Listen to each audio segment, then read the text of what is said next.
নবনীরদনিন্দিত কান্তিধারম রসসাগর নাগর ভূপবরং। हरे कृष्णा, दंडवत प्रणाम। हम लोग श्रीमद् भागवतम के द्वितीय स्कंद में हैं। दूसरा अध्याय चल रहा है। आज हम लोग श्लोक संख्या 29 से शुरू करेंगे। 29 नंबर श्लोक। घ्राणेन गंधम रसनेन वैरसम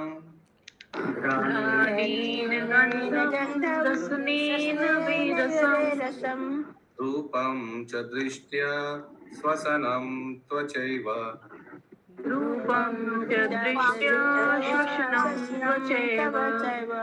श्रोत्रेण चोपेत्य नभो गुणात्वम्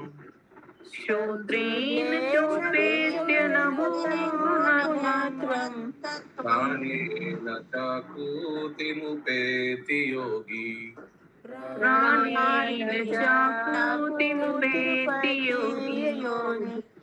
चंदा देवी माता जी, बैकग्राउंड नॉइज है क्या?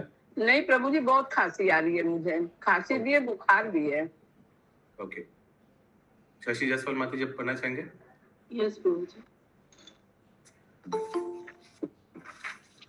हरे कृष्णा। सत्य लोग पहुंचकर भक्त विशेष रूप से अपने सूक्ष्म शरीर से अपने स्थूल शरीर जैसी पहचान में निर्भय होकर समाविष्ट हो जाने में सक्षम होता है और क्रमशः वह कृष्णा माता जी से नेक्स्ट श्लोक का पढ़ना है। सॉरी। इस प्रकार भक्त विभिन्न इंद्रियों के शीर्ष सूक्ष्म विषयों को पार कर जाता है, यथा सूंघने से सुगंधि को, चखने से स्वाद को, स्वरूप देखने से दृष्टि को, संपर्क द्वारा स्पर्श को, आकाशीय पहचान से कान के कंपनों को तथा भौतिक कार्यकलापों से इंद्रियों। हरे कृष्ण। 6 तो दिया हुआ है ना? स्मेलिंग, टेस्टिंग, 4, 5, 6 तो दिया है। ठीक है, वो 7 आवरणों के बारे में ही है। तो पृथ्वी, जल, अग्नि, वायु, आकाश। पृथ्वी से शायद गंध ना, पहले वाला? यस प्रभु जी। ओके। और दूसरा वाला क्या दिया हुआ है हिंदी में? चखने से स्वाद को। स्वाद, वो किस पे आता है? पृथ्वी, जल। जल चखना वाला था क्या? टेस्ट सबका एक एक है। Okay. Vision by seeing form. तीसरा दृष्टि। दृष्टि है। यस। हिमाद्री पर वो है क्या आपके पास? Which one is related to which one? या हो सकता है कि सीक्वेंस में ही दिया हुआ है। पृथ्वी, जल, अग्नि। टच बाय कॉन्टैक्टिंग, टच, स्पर्श। And vibration by ears. पृथ्वी, जल, अग्नि, वायु, आकाश। हो सकता है सीक्वेंस में दिया हुआ है। सीक्वेंस में ही होगा। आँख से प्रभु जी रूप लिखा हुआ है। आँख से नाक से गंध, गंध दिखा हुआ है। और ये कान नहीं, उससे आप रिलेट कीजिए पृथ्वी, जल, अग्नि, वायु, आकाश को। शशि माता। हाँ, ये तो बोला है, एक साथ में ही बोला है। आघ्राण जो है उसका साथ गंध, और रसनेन्द्रिय रस का, चक्षु द्वारा हाँ रूप, और त्वक द्वारा स्पर्श, कर्णों द्वारा ये तो है, मैं बोल रहा हूँ इसके साथ पृथ्वी, जल, अग्नि, वायु और आकाश को लिंक कीजिए। कौन किसका है? एनीवेज, आगे तात्पर्य पढ़ लेते एक बार। ठीक है।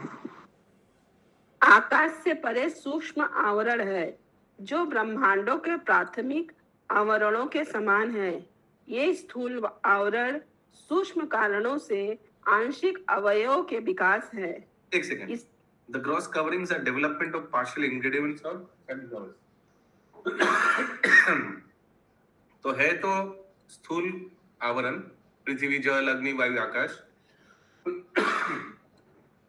लेकिन इसमें सूक्ष्म इंग्रेडिएंट्स को क्या बोलेंगे? सूक्ष्म तत्व है।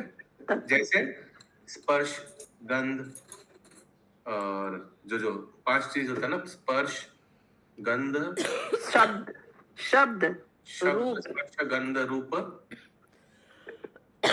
रस। रस। रस। ओके, शब्द स्पर्श गंध रूप रस, हाँ वो प्रभु। सूक्ष्म हो गया। आगे। हरे कृष्ण। हाँ हरे कृष्ण। प्रभु जी, जैसे पृथ्वी है, पृथ्वी का गंध, पृथ्वी अर्थ का गंध है, और वायु से आकार रहता है, और क्या? नहीं नहीं, आकार कहाँ से आ गया? वो शब्द स्पर्श गंध रूप रस। हाँ शब्द, आकाश से शब्द, आकाश से शब्द। शब्द। शब्द ऐसे BDA, स्पर्श SPARS, शब्द स्पर्श गंध रूप रस RAS। ओके, शब्द, अच्छा पृथ्वी से गंध है ना? पृथ्वी से गंध। पृथ्वी, दैट इज अर्थ। हाँ। वाटर, अच्छा रूप क्या होगा? रूप वाटर से रूप अग्नि हो सकता है, रूप वाटर से शायद रस होगा ना? वाटर से रस। पृथ्वी जल, ये वायु, वायु से स्पर्श है क्या? वायु से स्पर्श। ओके, पृथ्वी जल अग्नि, स्पर्श वायु, वायु है स्पर्श, अग्नि से अग्नि से आकार, अग्नि से शब्द है। ना शब्द नहीं, आकार होगा, और ईथर से शब्द। पृथ्वी जल अग्नि वायु आकाश, आकाश से शब्द। ओके, ये 5 सूक्ष्म चीज इस 5 स्थूल चीजों में है, इंग्रेडिएंट्स। आगे। हरे कृष्णा, आप लोग थोड़ा कष्ट करके पेंसिल लाकर लिख लीजिए, बाद में यही पूछते रहिएगा। थोड़ा आसपास थोड़ा उठिए, पेंसिल लाइए कष्ट करके, और थोड़ा लिख लीजिए पृथ्वी जल अग्नि वायु आकाश, शब्द स्पर्श गंध रूप रस, ये 5 आवरण का जो सूक्ष्म चीज है। यस, आगे माता जी। इस तरह योगी या भक्त स्थूल तत्वों के विलीन होने के साथ साथ सूंघने से सुगंध जैसे सूक्ष्म कारणों का परित्याग कर देता है। इस तरह शुद्ध आध्यात्मिक स्फुलिंग स्वरूप जीव सारे भौतिक कल्मश से शुद्ध होकर भगवत धाम में प्रवेश करने के योग्य बन जाता है। तो ये सब हमारा हरे सब कृष्ण। चला जाता है, सब ये सब सूक्ष्म चीज भी सब हम लोग परित्याग कर देते हैं यार। वहां फ्रेश मिलेगा, एकदम स्पिरिचुअल मिलेगा। 30 नंबर श्लोक। और बता दीजिए। हरे कृष्ण प्रभु, আর একবার বলুন। পৃথিবী, অগ্নি, আকাশ, জল, বায়ু, না কিরকম বললেন? পৃথিবী জল অগ্নি বায়ু আকাশ, এটা তো আমাদের সবাই জানি, আর্থ ওয়াটার ফায়ার এয়ার ইথার। আচ্ছা আচ্ছা। ঠিক আছে, এবার এক একটার সূক্ষ্ম জিনিস কি কি সেগুলো লিখুন। পৃথিবী, পৃথিবীর গন্ধ। আচ্ছা, গন্ধ। পৃথিবী, হ্যাঁ। আর্থ ওয়াটার, ওয়াটার হচ্ছে रस जल, রস। হ্যাঁ। पृथ्वी जल अग्नि, अग्नि रूप, আচ্ছা, রূপ। হ্যাঁ। पृथ्वी जल अग्नि वायु स्पर्श, স্পর্শ। और आकाश शब्द। শব্দ। আচ্ছা, ঠিক আছে প্রভু। 30 नंबर श्लोक। हरे सबूत कृष्णा प्रभु, 1 मिनट। ये जो इस श्लोका का फर्स्ट लाइन है, आकाश से परे सूक्ष्म आवरण है जो ब्रह्मांडों के प्राथमिक आवरणों के समान है, फिर उसके बाद लिखा है ये स्थूल आवरण। तो एक बार सूक्ष्म आवरण बोला गया और एक बार स्थूल आवरण। नहीं, उसको नहीं सूक्ष्म स्थूल बोला गया है। Beyond the sky there are सूक्ष्म आवरण, ठीक है। The gross coverings are developmental of partial ingredients और सटल कॉजेस। एक तो है ये जो ग्रॉस कवरिंग, ये पृथ्वी के ऊपर, ब्रह्मांड के ऊपर, को ब्रह्मांड के ऊपर स्थूल कवरिंग है। क्या क्या स्थूल कवरिंग है? पृथ्वी जल अग्नि वायु आकाश, ये स्थूल है, ठीक है। अभी बता रहा है दूसरा सेंटेंस में कि ये जो स्थूल आवरण है इसमें सूक्ष्म इंग्रेडिएंट है। पहला लाइन मत पढ़िए, दूसरा सेंटेंस ही पढ़िए। अभी दूसरा सेंटेंस पढ़ के अभी पहला सेंटेंस पढ़िए, तो फिर it will make sense. Okay Prabhu.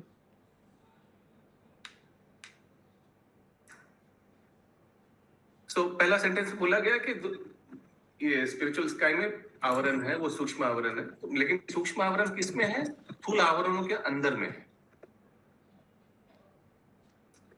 Actually प्रभु हरे कृष्णा, प्रभु जो गंध है, गंध से पृथ्वी आया, माने घनीभूत होकर पृथ्वी हुआ, रस से वाटर हुआ, रूप से अग्नि हुआ, और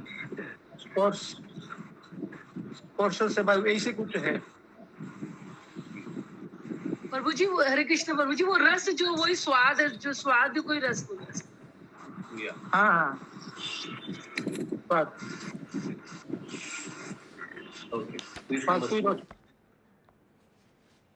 सबूत सूक्ष्मेन्द्रिय सन्निकर्षम सूक्ष्मेन्द्रियनिकर्षम् मनोमयं देवमयं विकार्यम्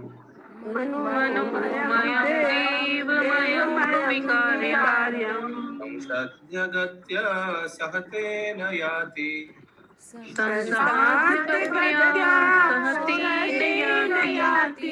विज्ञान तत्त्वं गुणसन्निरोधम्।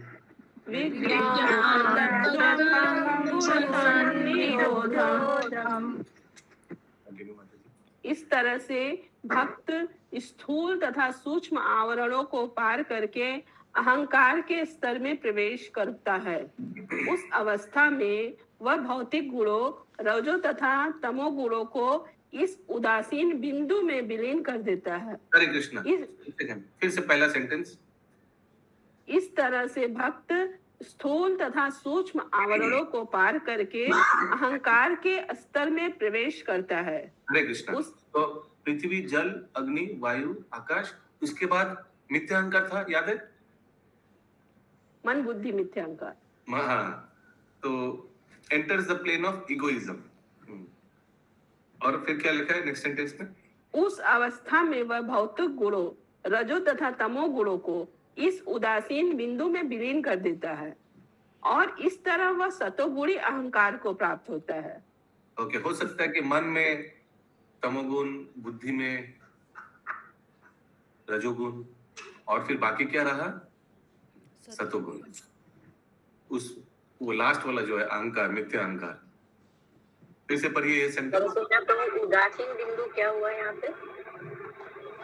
उदासीन बिंदु में विलीन कर देता है। न्यूट्रल, उदासीन, न्यूट्रल। फिर से पढ़िए शशि माता जी। उस अवस्था में वह भौतिक गुणों, रजो तथा तमो गुणों को इस उदासीन बिंदु में विलीन कर देता है, और इस तरह वह सतोगुणी अहंकार को प्राप्त होता है। तो इस न्यूट्रल हो जाता है, उसका जो रजोगुण और सतोगुण है, सॉरी रजोगुण और तमोगुण है, ये एकदम त्याग कर देता है, एकदम जीरो, न्यूट्रल, उदासीन।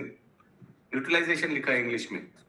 And in this point of neutralization माने एकदम न्यूट्रल, एकदम कुछ नहीं है।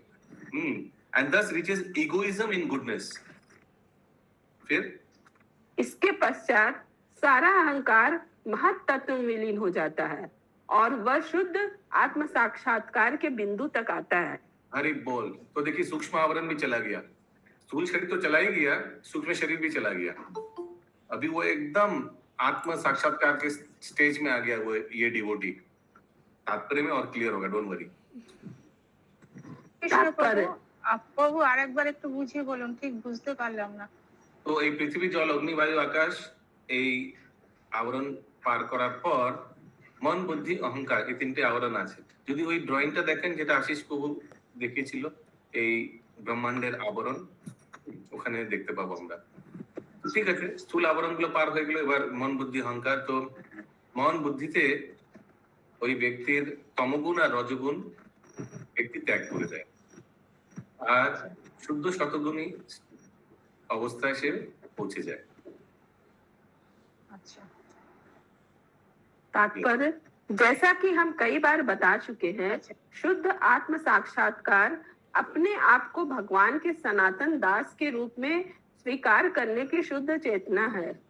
इस तरह मनुष्य भगवान की दिव्य प्रेममयी सेवा की अपनी मूल स्थिति में पुनः स्थापित हो जाता है, जैसा कि अगले श्लोक में स्पष्ट बताया जाएगा।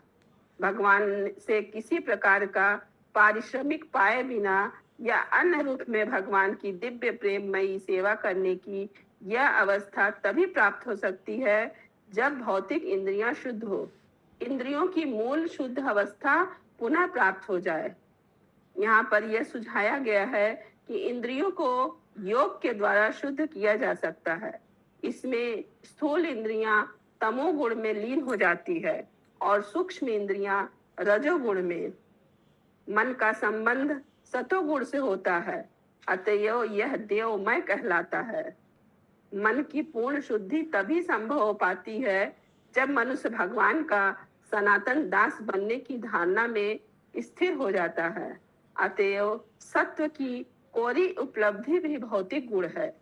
मनुष्य को सत्व की यह भौतिक अवस्था पार करके शुद्ध सत्व या वसुदेव सत्य तक पहुंचना होता है।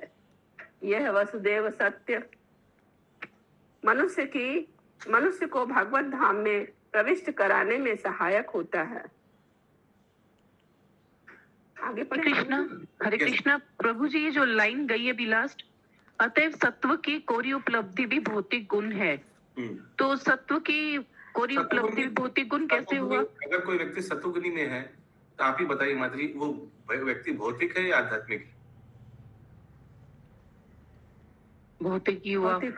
तो फिर इधर देवमय बोला हुआ है कि वो तो इस अवस्था को पार करके वो तो विशुद्ध सत्व को बोला गया है, मोड ऑफ प्योर गुडनेस को बोला गया है। भौतिक अवस्था को पार करके तो सतोगुणी व्यक्ति कैसा होता है? बहुत दान करता है, तपस्या करता है और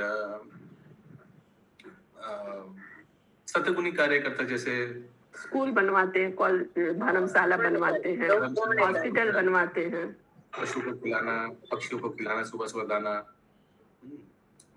कृष्ण प्रभु, सतोगुणी व्यक्ति तो भक्ति भी करता है ना। देखिए, ये म्यूट बहुत आवाज आता है। हाँ, ये सतोगुणी को कभी कभी श्रील प्रभुपाद शुद्ध सतोगुण में भी यूज किया है। ओके, कभी कभी भक्त को बोलने के लिए सतोगुण में यूज किया है प्रभुपाद, लेकिन वो कॉन्टेक्स्ट के ऊपर डिपेंड करता है। यहाँ तो एकदम क्लियर श्रील प्रभुपाद विशुद्ध सतोगुण के बारे में भी बोल रहा है। तो इसका मतलब जो सतोगुणी व्यक्ति है धार्मिक व्यक्ति है, लेकिन भगवान का पूजा नहीं करता है। सतोगुण में देवी देवता का भी उपासना होता है। कुछ कुछ देवता है जो सतोगुणी है, जैसे सतोगुणी देवता में विष्णु आएगा, इन लोग का जो उपासना करता है। हाँ, लेकिन विष्णु का ऑफकोर्स माने देवी देवता समझकर, क्योंकि ब्रह्मा विष्णु महेश्वर ब्रह्मा जी का कोई उपासना करता है। लेकिन रजगुणी में रजगुणी में कोई अगर कोई देवता का उपासना करता है, कुछ आशा में कुछ लाभ होगा उसमें। तमगुणी में आप लोग को मालूम है वो काली भैरवी इन लोग का जो पूजा करता है। लेकिन इसको पार करके, सत्व और रजो को पार करके जो विशुद्ध सत्व गुण पहुंचता है, सत्वगुण में प्रभु कृष्ण का आराधना होता है।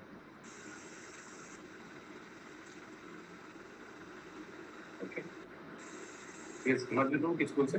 हाँ, सत्वगुण में आदमी मैंने समझ सकता है, कोई सब्जेक्ट को करेक्टली समझ सकता है।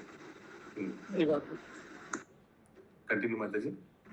कृष्णा, इस प्रसंग में हमें यह भी स्मरण रखना होगा। आपने बताया हिमाद्री प्रभु, तो सतोगुणी व्यक्ति अच्छा होता है। He is very favourable for Krishna consciousness.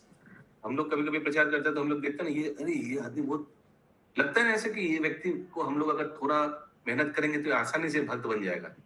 वो है सतोगुणी व्यक्ति। धार्मिक व्यक्ति धार्मिक परिवार से है, और जो कार्यकलाप है सुबह उठना और सुबह का नहाना वहाना, फिर गंगा स्नान करता है। गंगा स्नान को स्पिरिचुअल हो गया, और फिर थोड़ा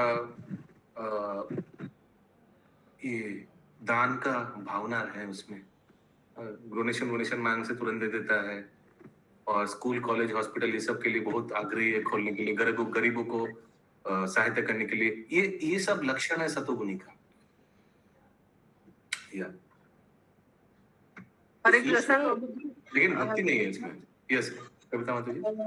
यहाँ पर ये सुझाया गया कि इंद्रियों को योग के द्वारा शुद्ध किया जा सकता है। इसमें स्थूल इंद्रियां तमोगुण में लीन हो जाती हैं और सूक्ष्म इंद्रियां रजोगुण। क्या तो स्थूल इंद्रियां क्या कह रहे हैं हम लोग का? काम, क्रोध, लोभ, मोह, मद, मात्सर्यता। और सूक्ष्म इंद्रिया क्या है? मन, बुद्धि, अहंकार। स्थूल इंद्रिया क्या क्या है? ये स्थूल इंद्रिया कान, नाक, त्वचा, हाँ, ये सब।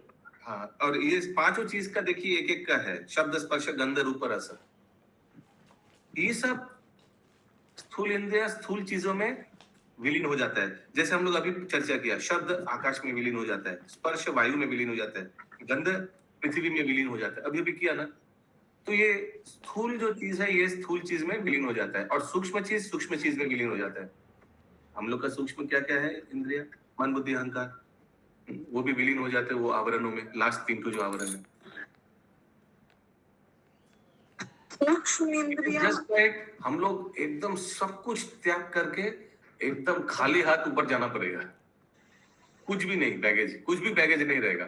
यस कविता माता जी। ओके प्रभु जी। मैंने even the last inch of वो भी खाली। यस शशि माता जी। प्रभु जी, मन का लेकिन यहाँ पे मन का संबंध सतोगुण से होता है। अतएव ये देव में कहलाता है। ये नॉर्मल बताया जा रहा है। ये वो मन, बुद्धि, अहंकार वाला मन, ये बस नॉर्मल। ये मन, माइंड जो है ये स्पिरिचुअल, ये बहुत देवमय, लाइक गॉडली। इधर लिखा है English, mind belongs to the mode of goodness. सतोगुणी में होता है मन, उसीलिए इसको देवमय बोला जाता है। क्योंकि प्रभु जी जब सृष्टि शुरू होता है, और हम लोग को मालूम है मन शत्रु भी हो सकता है, मित्र भी हो सकता है। इन जनरल बोला गया, ये उसमें मत लिंक कीजिए उससे। यस माधवी प्रभु। जब सृष्टि शुरू होता है तो ये 3 गुण पहले सृष्टि होता है, माने रजो, तम और सत्य, ये सृष्टि होता है। तो कहाँ से कौन चीज हुआ था? पहले जैसे स्थूल इंद्रिया और तम गुण से ही सृष्टि हुआ होगा, और सूक्ष्म इंद्रिया वो सब रजो से आया है। ऐसे कुछ हमको, हाँ, मैंने आगे जाके हम लोग को पता चल सकता है। ओके यस कंटिन्यू शशि माता जी। इस प्रसंग में हमें यह भी स्मरण रखना होगा कि भक्तों के द्वारा क्रमिक उत्थान की उपयुक्त विधि यदि प्रामाणिक है, किंतु वर्तमान युग के लिए उपयोगी नहीं है, क्योंकि लोग अभ्यास से मूलतः अनजान हैं। हरे कृष्ण, वेरी इंपॉर्टेंट। तो ये जो स्टेप बाय स्टेप एक एक करके जब पार करना, आवरण को पार करके फिर स्थूल आवरण को त्याग करना, सूक्ष्म आवरण को त्याग करना, ये सब कलयुग के लिए नहीं है। कलयुग के लिए जब कीजिए डायरेक्ट एकदम। ये सब क्या है? अगर सोचिए आप कोई बिल्डिंग में गया, 15 तल्ला बिल्डिंग में, तो नंद किशोर प्रभु आपको क्या सीढ़ी में ऐसे करके first floor, second floor, third floor, fourth floor, fifth, एक एक करके। लेकिन भक्ति योग कैसा है? आप सीढ़ी नहीं लिया, आप डायरेक्ट लिफ्ट लिया। और लिफ्ट में आप क्या दाबिएगा? 1 2 3 4 सब दाबिएगा क्या? लिफ्ट में हम लोग सब दाबते हैं क्या? बटन नहीं। 15 में जाना तो डायरेक्ट 15 में मारते हैं, तो डायरेक्ट गोलोक वृंदावन भेज देता है श्रील प्रभुपाद। ठीक है, वो है भक्ति योग। आगे व्यावसायिक समर्थकों द्वारा तथा कथित योगाभ्यास भले ही शारीरिक क्रियाओं के लिए लाभप्रद हो, किंतु इतनी छोटी सी सफलता यहाँ पर वर्णित आध्यात्मिक उत्थान की प्राप्ति में सहायक नहीं बन सकती। 5000 वर्ष पूर्व जब मानव ये जो साइकोलॉजिकल बेनिफिट, ये अगर प्रोफेशनल प्रोटैगनिस्ट में भी साइकोलॉजिकली बेनिफिशियल, ये योग पद्धति से, पतंजलि योग पद्धति से आपका थोड़ा अनुलोम विलोम कपालभाति, आपका थोड़ा हाई प्रेशर लो प्रेशर हो गया, थोड़ा आपका शुगर थोड़ा कंट्रोल में आ गया। लेकिन सोचिए ध्यान से, ये पूरा जो आध्यात्मिक यात्रा है, इसमें क्या ये थोड़ा कुछ सहायता करेगा क्या? कुछ भी नहीं है, नेग्लिजिबल है ये। क्या 5000 वर्ष पूर्व जब मानव समाज का स्तर पूर्ण रूप से वैदिक व्यवस्था के अनुसार था, तब यहाँ पर वर्णित योग विधि प्रत्येक व्यक्ति के लिए सामान्य बात थी, क्योंकि प्रत्येक व्यक्ति को, विशेष रूप से ब्राह्मण तथा क्षत्रिय को घर से दूर रहकर ब्रह्मचर्य आश्रम में गुरु के संरक्षण में दिव्य कला में प्रशिक्षित किया जाता था, किंतु आधुनिक मनुष्य इसे ठीक से समझ पाने में अक्षम है। तो वैदिक युग में कंपलसरी था 5 साल की उम्र में बच्चे को चला जाना पड़ेगा, जंगल के बीच में गुरुदेव का आश्रम है, वहीं उसको ट्रेनिंग मिलेगा और गुरु माता उनका थोड़ा खाना वाना भोजन करा देगा।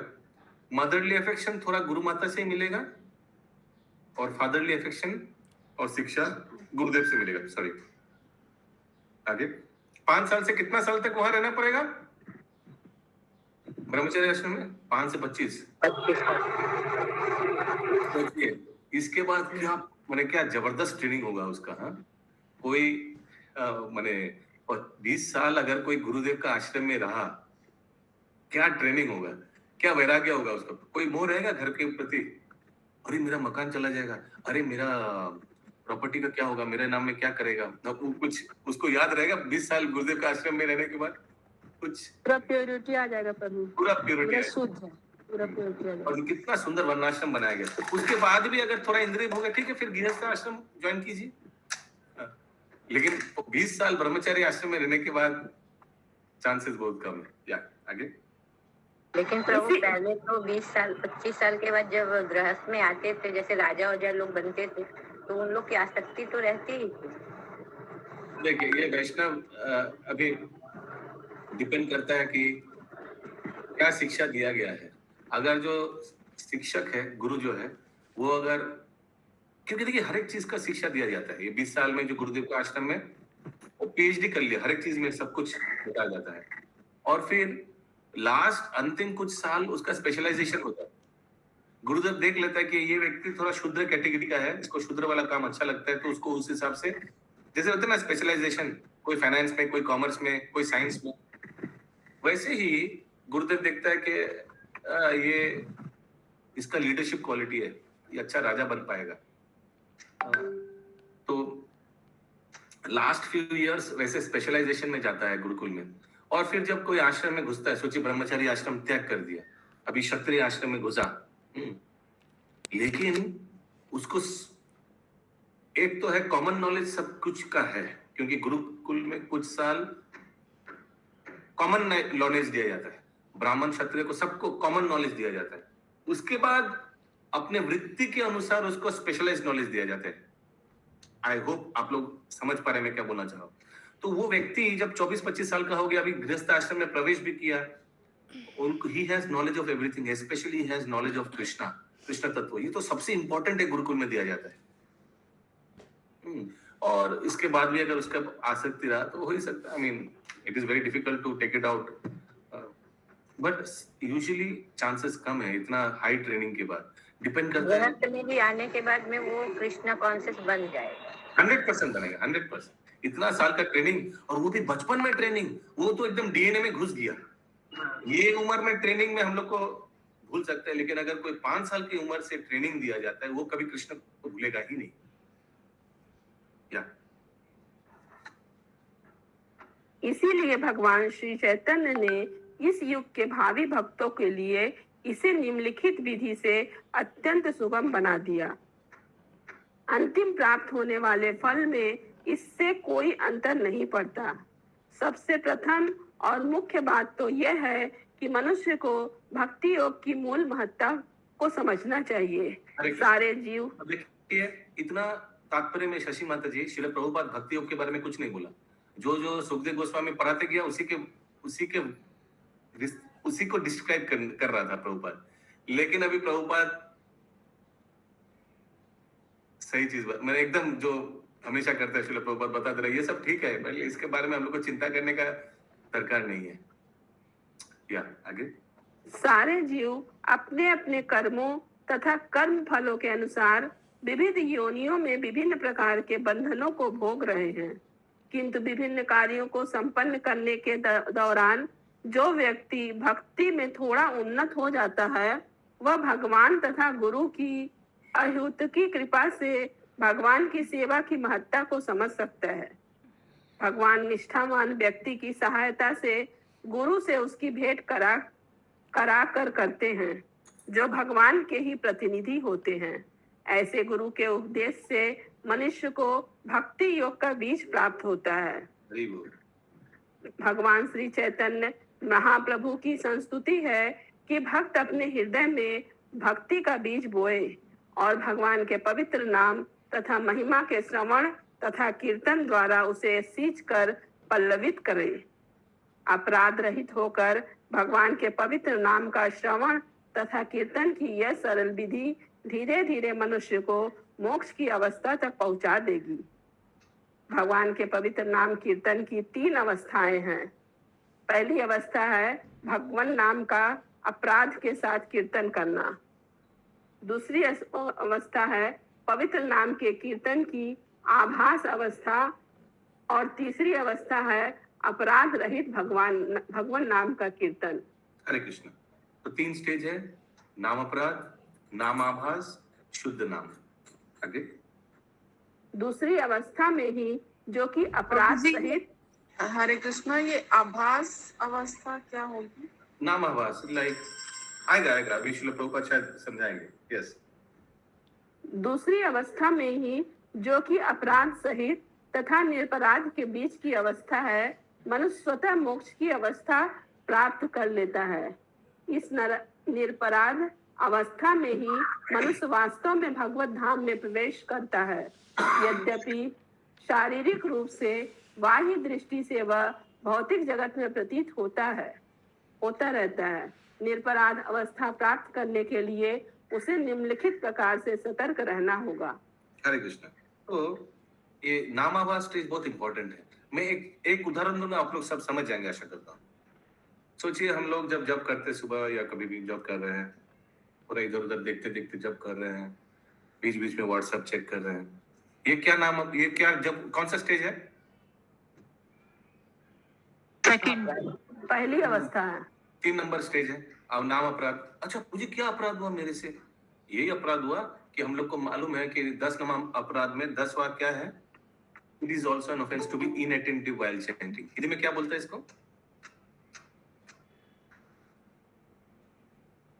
कोई कंठस्थ नहीं किया क्या?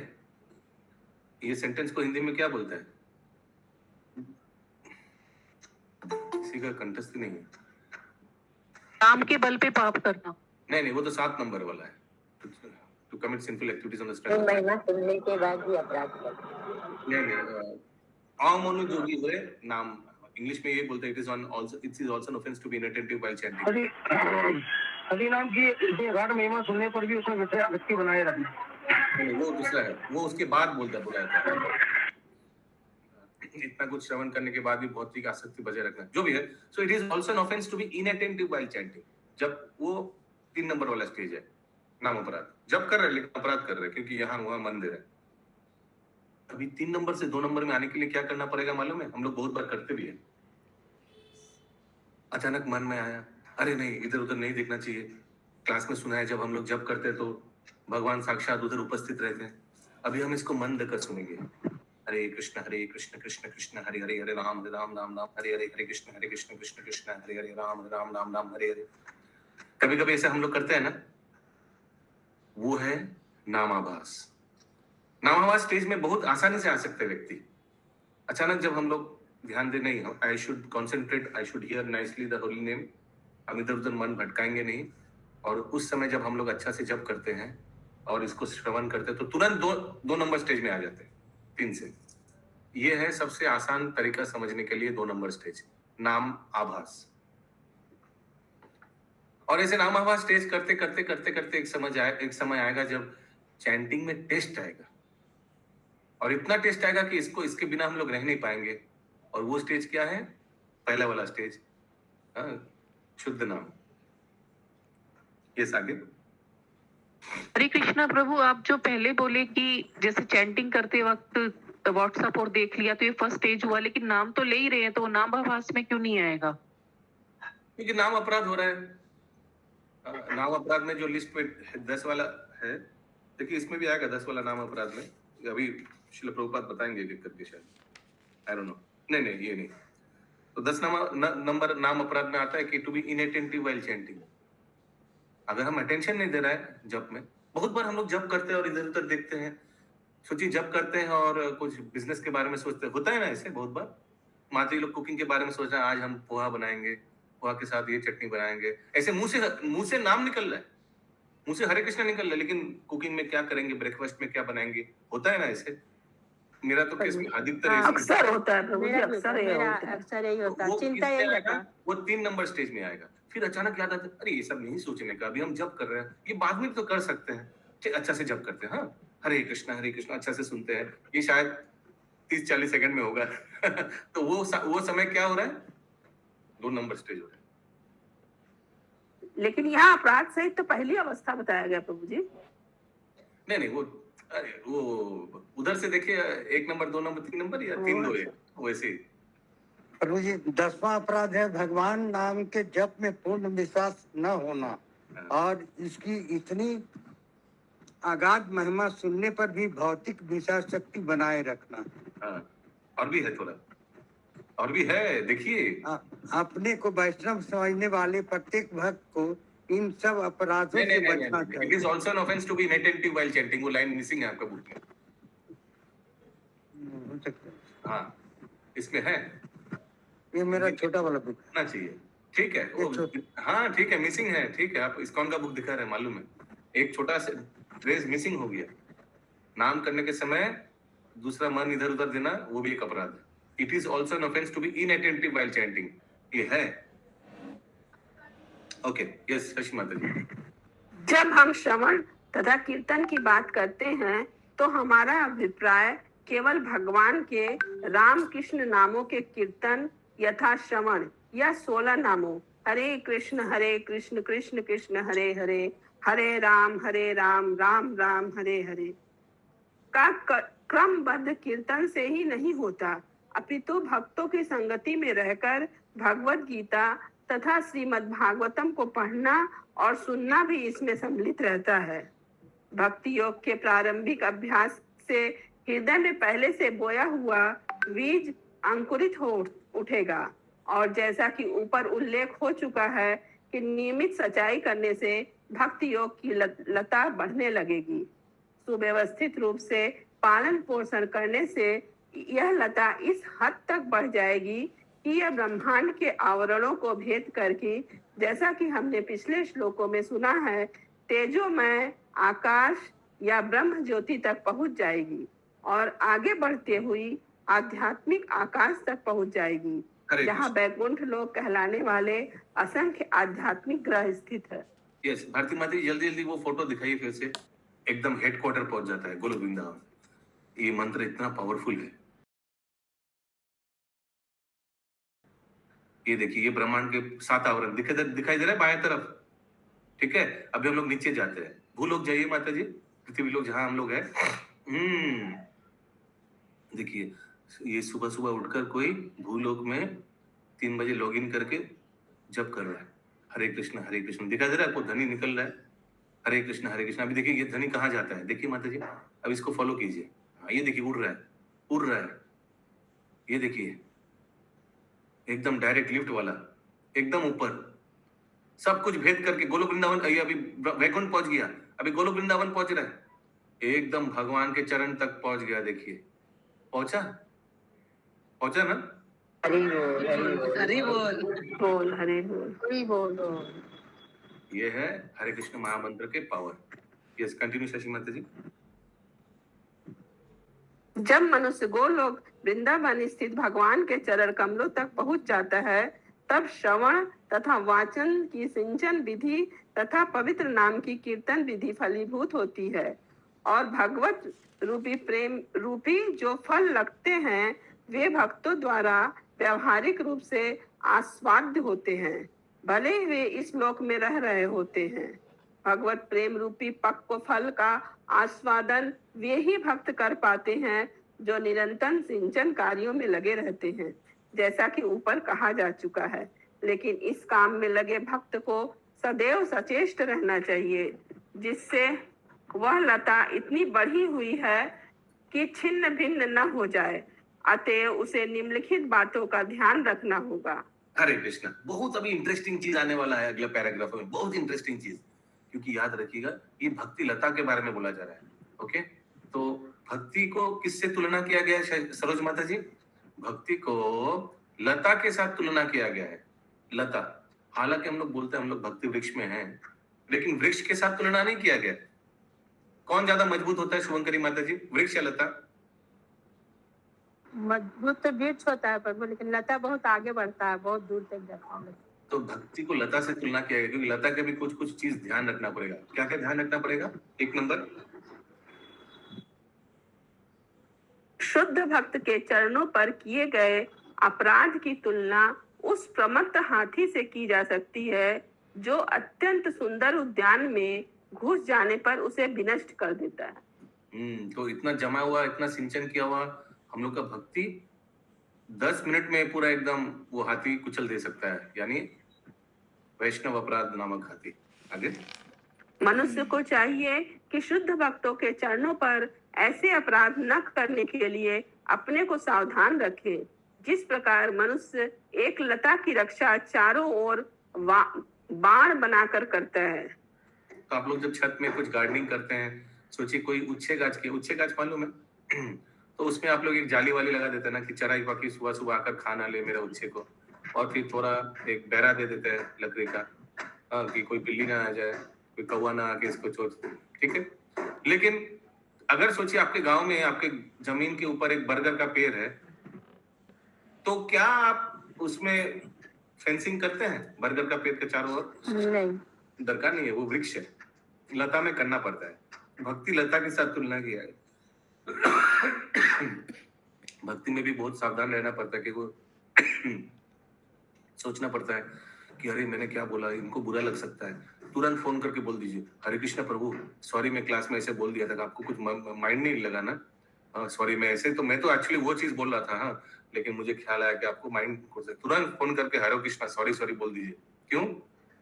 नहीं तो वो हाथी अपराध जैसा हो जाएगा। आगे, ऐसा हो सकता है कि सिंचाई के कारण कुछ खरपतवार भी उगाए, अतः जब तक ऐसे खरपतवार को समूल नष्ट न कर दिया जाए, तब तक मुख्य लता या भक्ति योग की लता की वृद्धि अवरुद्ध हो सकती है। हरे कृष्णा, ये आप लोग देखे खर पकवान उड़ जाता है, इनको इंग्लिश में बोलते हैं वीड्स, ठीक है। कविता माता ji, you are watering the plant, but unwanted चीज आ जाता है, जो हम लोग को नहीं चाहते, वो भी उड़ जाता है आस्ते आस्ते आसपास। आप देखे ना, वो कैसा है? अनवांटेड चीज को वैष्णव चक्रवर्ती ठाकुर बताते हैं, कुटिनाटी, विशुद्ध आचार, उजाला प्रतिष्ठा। हम लोग भक्ति करते हैं, भजन कीर्तन कर रहे हैं, लेकिन बहुत उजाला प्रतिष्ठा हो जा रहा है, क्योंकि आसपास के लोग देख ले, अरे ये व्यक्ति तो तिलक, कंठी माला, धोती कुर्ता पहन के मंदिर जाता है, इधर जाता है उधर, आप तो साधु है, आप हमारे लिए पूजनीय है। तो ये सब मान सम्मान आ जाएगा आसपास में तो इससे सावधान रहना चाहिए। इसको क्या बोलता है, ये आसपास में ये बाई प्रोडक्ट्स होता है, ना चाहते वो भी आ जाता है, ऑटोमेटिक आ जाता है ना, सबका आता है, सब जो इसका है सबके लिए आता है, तो उससे बचे रहना चाहिए।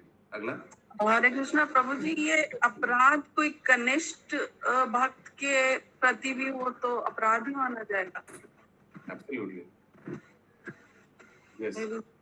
वास्तव में ये खरपतवार है भौतिक भोग, आत्मा को ब्रह्म में पृथक अस्तित्व के बिना लीन करना, तथा धर्म, अर्थ, काम व मोक्ष के क्षेत्र में अन्य अनेक सांसारिक इच्छाएं। तो ये सब अनवांटेड चीज, भक्ति कर रहे हैं, पर कोई भक्ति करता है ब्रह्म में विलीन होने के लिए, कोई करता है भजन कीर्तन। क्यों? तो लक्ष्मीपति थोड़ा लक्ष्मी भेजेगा, टाका भेजेगा, हम तो उसके लिए भजन करते हैं, उसी लिए जप करते हैं। तो ऐसे अलग अलग उद्देश्य रहता है, ये सब अपराध है। आगे, अन्य खरपतवार भी है, यथा शास्त्रों के नियमों का उल्लंघन, वृथा की व्यवस्थाएं, पशु हत्या तथा भौतिक लाभ, प्रतिष्ठा एवं सम्मान की लालसा। तो कुछ बहुत सूक्ष्म है, कुछ बहुत स्थूल है। पशु हत्या, बहुत भक्त ऐसे भी हो सकता है कि हम नॉनवेज खाएंगे, लेकिन हम जब करेंगे प्रभु, हम आपका क्लास करेंगे, लेकिन हम नॉनवेज नहीं छोड़ पाएंगे।